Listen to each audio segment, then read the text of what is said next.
feel like when you're not married, is it can feel like the finish line. It can feel like you won the race. You can feel like it feels like you got to the destination that is like, you know, check the box, game over, you won, right? You married your, you know, soulmate, right? And from the standpoint of all of us in the room who are married, we know that the wedding is really the start line. And you've got a race ahead of you, and the course is not easy. And it's going to take both of you guys to help each other in the same way that you would help your teammate that you're running with get, you know, up that hill and through the tough parts. We're at the start line and not the finish line. And all of these people that are here today are here to celebrate the fact that you guys got here, but in the same way also get this thing started in the best way that it could ever possibly get started, with literally every person, you know, bearing their, you know, being on this earth and being able to make it today, being in the same room for one reason. And so what comes along with the territory of asking me to officiate a wedding is letting me give you unsolicited wedding advice. Okay? So you guys can listen if you want, but don't care if you do. So I thought of 4 things when it comes to a recipe for a successful marriage. And it was actually extremely helpful for me to think through this, because I thought, I need to work on that, I need to work on that, I need to work on that. So the first thing that I thought about is I thought about the manufacturing of joy. Okay, so think about how you feel right now. How you guys feeling right now?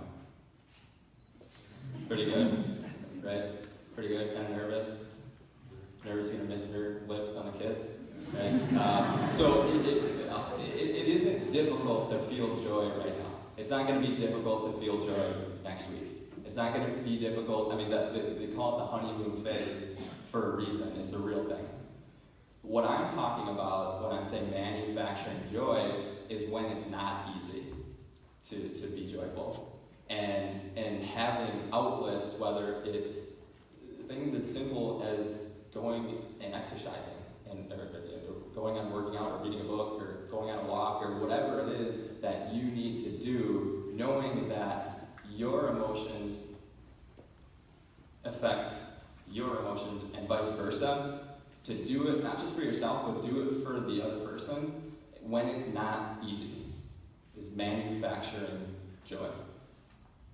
The second thing I thought of, and I think this is more difficult in the year 2018 than it's ever been in the history of the world, and it's the art of presence, is being present. Our attention is being grabbed at from every direction today, from our fantasy football team, to our Pinterest board, to our work, to our group text, to our favorite shows, to our dog, to our children that you guys will have, 10 months from now, right? So our attention's being grabbed from every which direction, and usually who feels the brunt of that? This is a pain. This is just a sad truth. But the one who typically is going to feel the brunt of your attention being sprayed in all different directions is the one who needs the most yet. It's your significant other. And so I would just encourage you guys to keep that thought alive of give my best to my best. Give my best self to my favorite person. Because it's ironic how it's the most difficult to do. Right? It's not hard to show up with your game face on at work, but how easy is it to show up with your game face on at 6:30 p.m. When you don't feel like it? And how easy is it to speak in a tone in which is loving and patient and present, et cetera, at 6:30 p.m. when you had a crap day? Third thing that I thought about, and there's 4 here, guys, so we're getting there now. Having a shared vision. So imagine what you were thinking about 3 years ago. Okay, 3 years ago, say you're both seniors in college, getting towards the end of college. I would imagine that you guys had a vision of, can't wait till we buy a house together. Can't wait till we live together. Did you guys ever imagine this day? Right? Imagine this day? Can't wait till we're sitting up at the altar together, right? Can't wait till we're, X, Y, and Z, things that have likely already occurred. And the next thing might be, can't wait. Garrett, I know you spoke a lot about being excited for the wedding to be over so that we could start to plan the next chapters of our life. Well, you're going to plan those next chapters and they're going to happen, and your life's going to stack up on busy, right, with the 10 months from now, the little boy, likely, Sam Jr., or not Sam Jr., but Sam, little Sam, Kerska, I wouldn't recommend getting another dog, but you're like, you're going to get busier, and what a lot of times it doesn't happen is renewing your vision and having a direction in which you guys are wanting to go. And one of the key words there is being a shared vision, so doing it together. Where are we going together? And I encourage you guys to do that, whether it's an every year type of thing or a biannual type of thing, and say, where are we going together? And the last thing, and this would probably be the thing that I have the most passion about, is learning and growing.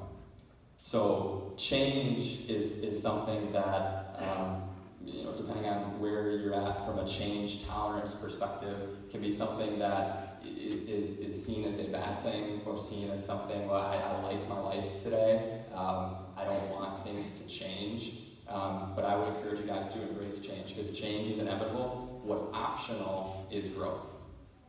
Change is inevitable. Growth is optional.